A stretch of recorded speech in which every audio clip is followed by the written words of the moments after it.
bored. Is that a bad thing? I'm Marina. I've met you before. I have seen you lots of times. I've met you too. So, Detective Gonzalez, Corporal Mentor, Detective Mentor. Okay.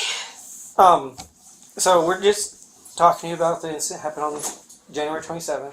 Okay. Can you just tell us from the beginning of your contact with the patient or the baby, from last contact with either? Yes. Okay. So I was up at the medical floor, and the ER tech had called and said, the doctor wants you to call in the on-call lady for the ultrasound.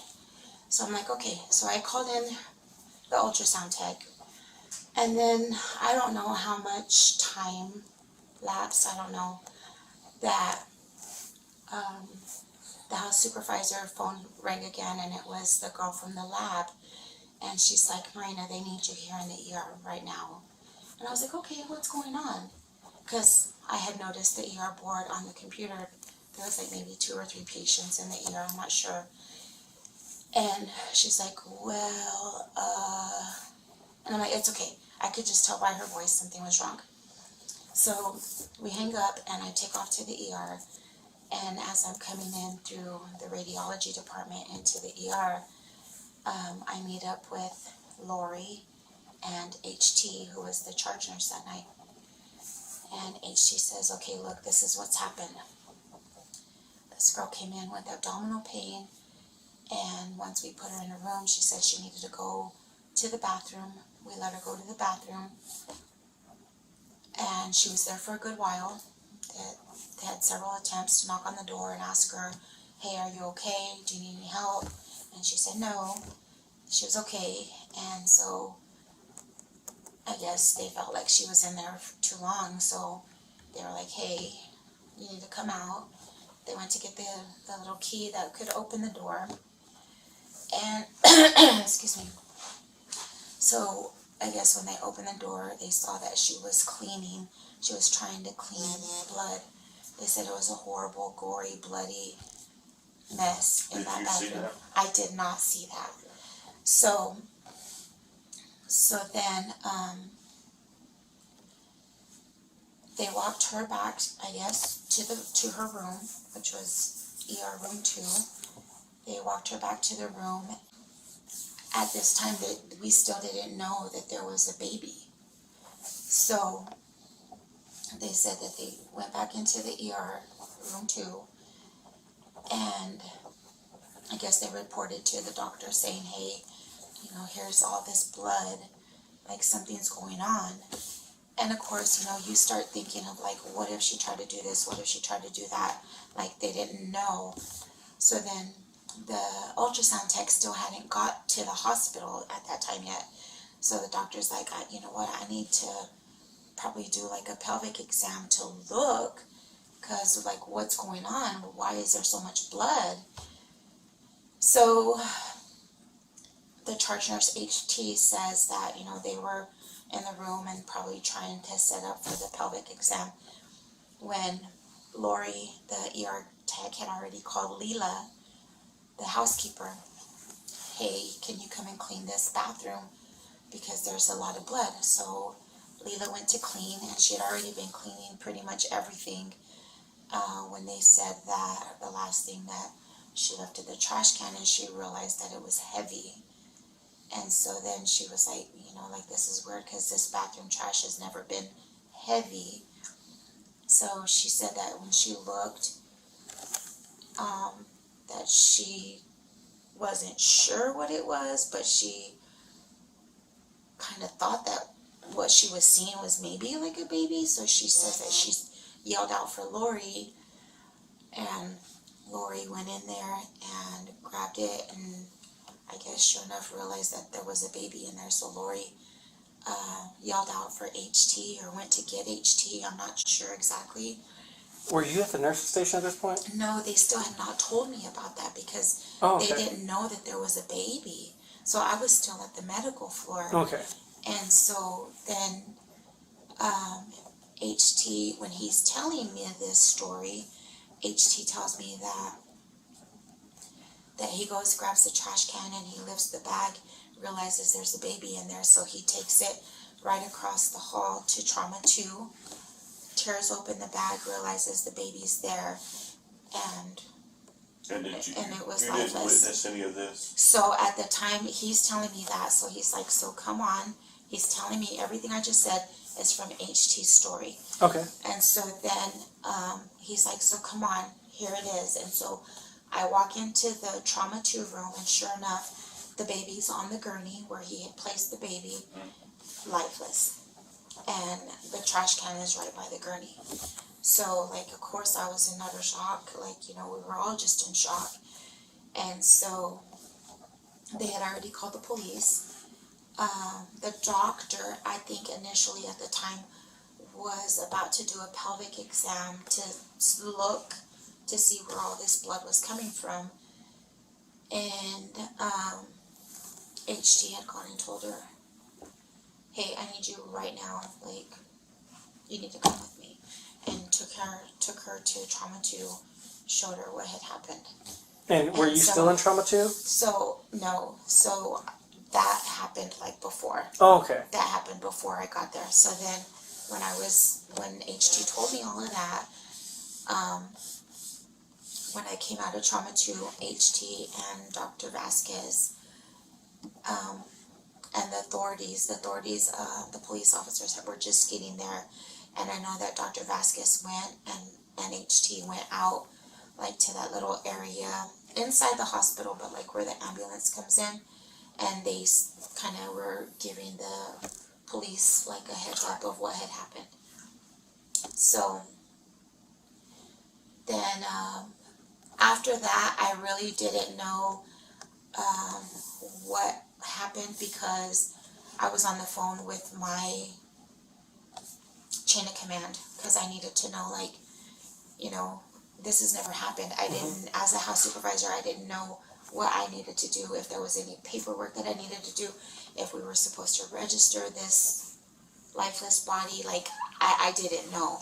So you called your chain of command, for guidance? I called, yeah, for questioning. So I called Patty, who's the CNO, Patty Bartok, and I called her and I said, hey, look, this is what's going on, and I need to know what I need to do for legal purposes. And so she was like, well, Marina, you know, like, I don't really know. Let me have you call Cindy Buck, Cindy Buck is like in charge of medical records, and she deals a lot with the birth certificates or death certificates.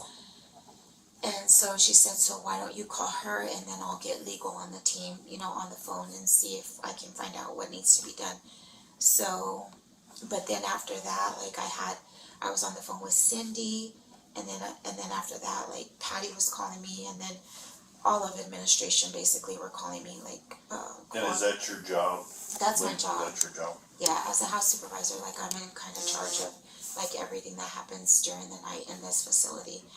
And so, and even Dr. Salgado called me and was wanting to see what had happened, and he told me that he was awake, he was already planning on coming in, you know, to speak to the doctor. And so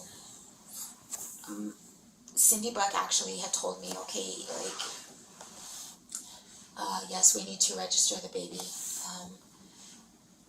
and like, as a, you know, like a Jane Doe or whatever, like infant male, but there's also like a paper that I need you to, you know, ask her. There's a paper that you need to ask her, and the nurses fill out, and it's very important that you, that we know whether or not the baby took a breath or whether or not the baby did not take a breath.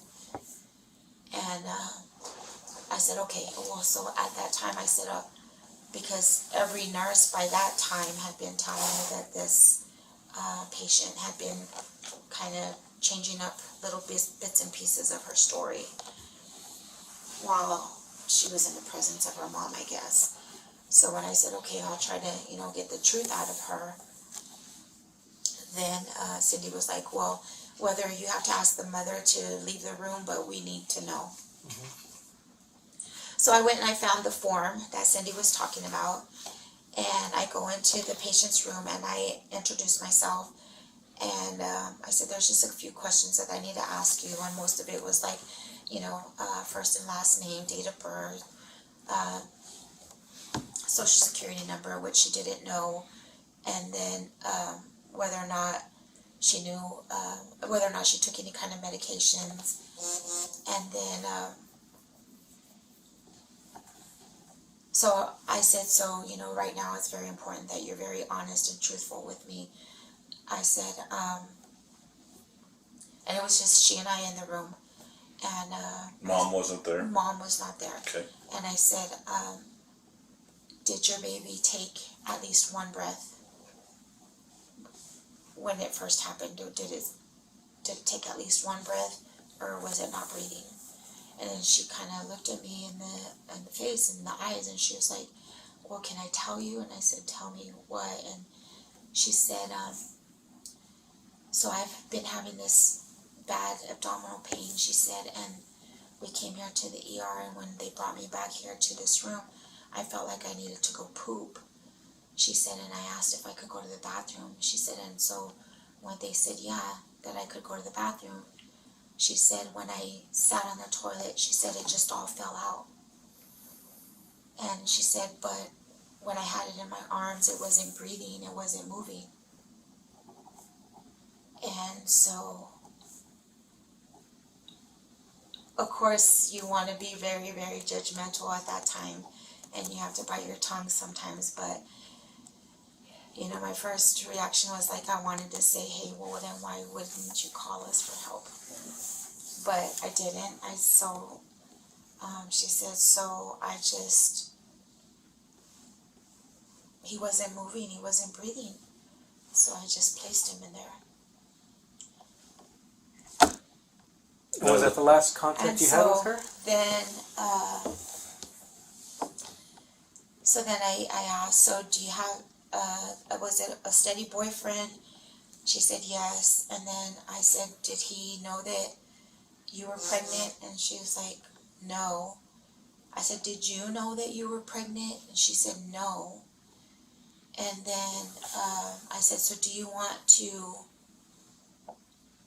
include him? Because there was a section for like the birth certificate. And I said, so do you want to put his name down as the father? And she said, for what? And I said, this is all new to me too, so this would probably be for the birth certificate as well as a death certificate. And she said no, that she didn't want to put him down. And I said, okay. So I think she had to sign it, and she signed it, and then that was it. That was the only contact that I had with her. And then of course, they were transferring her to Roswell to be seen by an actual OBGYN doctor. But that because after that I was just on the phone with my administration team. Because you're in charge of like the whole operation, so you just had to make sure everything was flowing. Yeah. Okay. Yeah.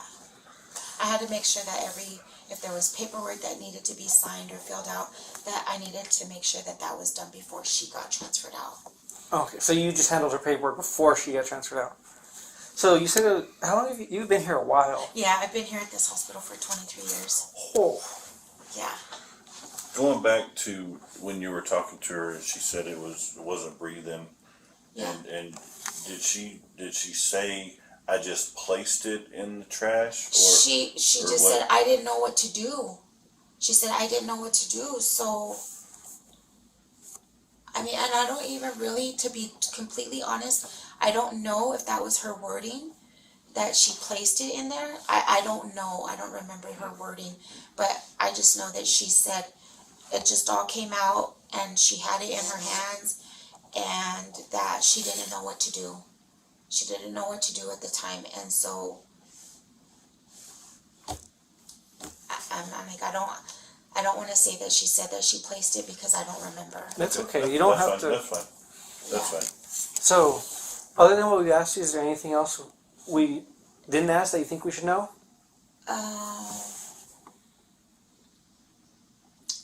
Not that I'm aware of, I don't think. All right. Well, if you have any other things that you like tomorrow, you're like, oh, I forgot to tell them this. Cynthia has my contact information, so you Okay. can let her know. Okay, And that's Minster's contact information. okay. If you have any more questions, comments, anything you want to add, okay? Okay, Thank you for sounds coming good. in. You're Thanks, welcome. guys. Thank Appreciate you. You're welcome. Thank you, guys.